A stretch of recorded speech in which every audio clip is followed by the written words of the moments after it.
Hayyee kam jirtu anaan Andu'aalem Gosaati. Dhimmiin har'a isin fuulduratti dhufe dhimmuma samoona kana miidiyaa irra deemaa jiru, sooshaal miidiyaa irra deemaa jiru kana isa kiriir isiniif gochuufan dhufe. Wanti jiru maali? Dhimmuma gumaa wal qabatee jirudha. Wanti jiru maali? Ani gumaa baasuus hin qabu. Harki koos kanarraa qulqulluudha. Uummanni Oromoo akkanaa beeku kan barbaadu jechuudha. Anis gadduma hamaa keessan jira. Gadda kiyyayyuu seeraan gaddachuu hin dandeenye. Wanta natti gale kana seeraan gadda kiyya taa'ee gaddachuu hin dandeenye. Mana hidhaan ture achii hoon bahummoo kun waanuma hamaa keessa akkasumatti tufuufiinsaan jira. Wanti nani isiitti balleesse yookaan isii miidhee hin qabu. Wanti gumaa baasus hin jiru. Garuu jaarsoliin abbootiin gadaa Oromoo dhugaa jirtu akka ilaaltee naafuutu, dhugaa jirtu akka ilaaltee nuu mirkaneessitu, maatii wajjin hariiroon kiyyatti fuufuu qaba waan ta'eef abbootii gadaa Oromoo ergeen jira. Jaarsolii biyyaa ergeen jira. Kan inaan ergee fi akka isaan anaaf yookaan nama kanan biraatiif dubbatan otoo hin taane anis dhugaan qabaa, haadha manaa kiyyaan dhabee dhugaa jirtu naa laalaa, dhugaa jirtu nuu ilaalaa jedhee tanan jaarsolii Oromoo, abbaa gadaa Oromoo erge. So jaarsii waan ilaale dhugaa jirtu fuudha malee kan fedhii nama dhuunfaa hin haasa'u jechuudha. Fedhii nama dhuunfaa yookaan immoo waan ani barbaadu naan haasa'u jaarsi. Dhugaa jirtu ilaalee fuudha. Dhugaa jirtu sana immoo akka jaarsi ilaalee nu murteessu jaarsoliin waaqaa gaditti dhugaa baasuu irratti aangoos qabu. Rabbis kan jaallatu, dhugaan immoo ilmoo waaqaati. Ani kanumaafan jaarsa erge. Gaanaaf qannooni hariiroo jaalalaa baay'ee gaarii qabna turre. Garuu dipireeshinii ni qabdi turte qannoon.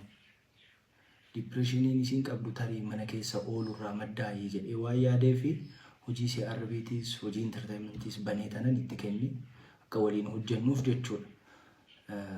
Ergasii ni dhaabbata jedhee yaadeen ture. Garuu itti fuufiinsaan irra deddeebii yaalee of ajjechaa kagootu kan itti fuufiinsaan erga waan sana godhee itti kennee booddeellee itti fuuftee jechuudha.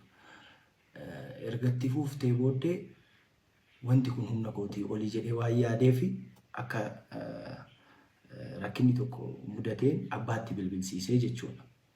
Abbaatti bilbilsiiseeti kanatu na mudate kanarra rakkadhee ani jiraachuu dadhabee jettee abbaatti haasoftee jechuudha. Achaan irraa fuudhee abbaa akka cinqamtanii fi mitii garuu guyyaa gara guyyaatti uqqachaarti wanni kun furamuu qabaa yaada jedhu kaasee lammaallee waamee dubbiseen jira. Waan kana irraa furaa please lammaa jedhee tanan akka maatiitti ol gaati waan kana irraa furaa jedhee lammaatti illee haasa'een jira.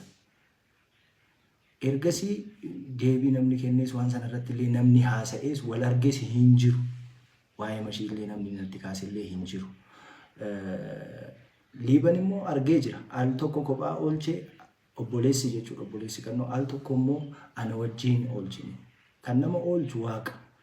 Garuu immoo otoo waa argitu hin callistu. So yaalii of ajjeesuu yeroo adda addaa hinuma gooti. Guyyaa wanti kun natti galees walumaan oolle. Hospitaalas waliin deemnee turre qorannoo daa'ima gochuuf bakka suuraa lidata ishii kanatti kaatu guyyaa dhaloota ishii kana kabajuuf itti kaatu sana sanumatu geesse. Achi yoo baatu naa bilbili jedhee tanan ijoollee argachuuf deeme ani jechuudha. Yeroodhaan galanaan jettee turte akkasitti naan gargar baatee jechuudha. So galgala immoo nagahuma turre jaalalaa fi yeroo gaarii dabarsaa turre obboleessattuu bilbilaa turte achi dingatuma bakka waa'ee oolmaa hoona ni gaafadhu rakkina na amanuu qabdaa jetteetu bakka ceesumuu na biraa kaatee deemtee jechuudha. Hooxinnoo turtu na jalaa shakkeetu man ka'ee deeme kilaasota kaawwan keessa hin jirtu achi hoonchee godhu kichinii wantoota qulfiidha cufaadha. Abaaboo wayiitu jira achirra dhaabbadhee ilaallaan maashinii uffatatti miicinu cinaa teessee akkasitti isa irratti hirkattee jookiidhaan saamunaa laargoo dhugaa turte. So maali qannoo jedhee kanan utaalee achirraan galee kana dura waadaa naa galtee turte waan akkasii hin godhu irra deebi'ee hin godhu jettee maatii fuuldurattis obboleessi kiyyaas akka gorsu itti himee jira. Hiriyyattiin isiis akka gorsitu itti himee jira. Waadaa yeroo adda addaatti naa galtee jirti garuu bakka waadaa sana waan naan eegnee fi yeroo sanaanis nama bakkaan jireenya akkasii jiraachuu hin danda'u. Irra deddeebii kana goota waan ta'eef jireenya akkasii jiraachuu hin danda'u. Maatii bor waamee gargar baanaan jedhee amma ijoolleen kaase jedhee tanan biraa deemee jechuudha jookeechirra kaa'ee kichinirra kaa'ee. So ani barrii banuuf ani deemee barrii bira ga'u akkasii si haa bal'attu jettee fiigdee achirraan utaalte. Ani bira ga'uullee hin dandeenye iyyuu qofa hin danda'e nan iyyee ijoolleen hin kaatee jechuudha. Wanti jiru wanti uumame kana ani qannoo koo humaa nan goonanii sababii itti miidhu tokkollee hin qabu. Akkuma isiniin jedhe waliin fiigee qabu dhiisi jechuu gorsuu akka ishiin jiraachuuf hamilee qabaattu wanta adda addaatiin deeggaruun ala wanti nan ishii godhe hin jiru. Wanti nan ishii godhe hin qabu. So harki kiyya immoo kanarraa qulqulluudha. Qulqulluu dhugaa dubbachuudhaaf jechuudha. Humaa ishiin gooneen dhugaan tiyya tana jaarsoliin illee tanuma naa ilaaltu. Dhugaan ilmoo waaqaati dhugaa arganii jaarsoliin hariiroo maatii wajjin qabu itti naa hafuufsisanii jedhee tanan jaarsa erge malee wanti gumaa jedhamu ani gumaa kaffaluudhaaf miti ka jaarsa erge. Wanti gumaa jedhamu siin kaane. Gaaddisa qora gamaa gamanaa otoo hin gahiin ka gaaddisiyyuu diigame. So irbuunuu gaaddisa qoraa booddeedha jechuudha. Dabalataan illee guyyaa isheen boqottee kaasee hanga poolisiin to'annaa jala na oolchee qorannoota ragaa namaatis, ragaa barreeffamootaatis, ragaa mana yaalaatis, ragaa hedduu sassaabee ilaalee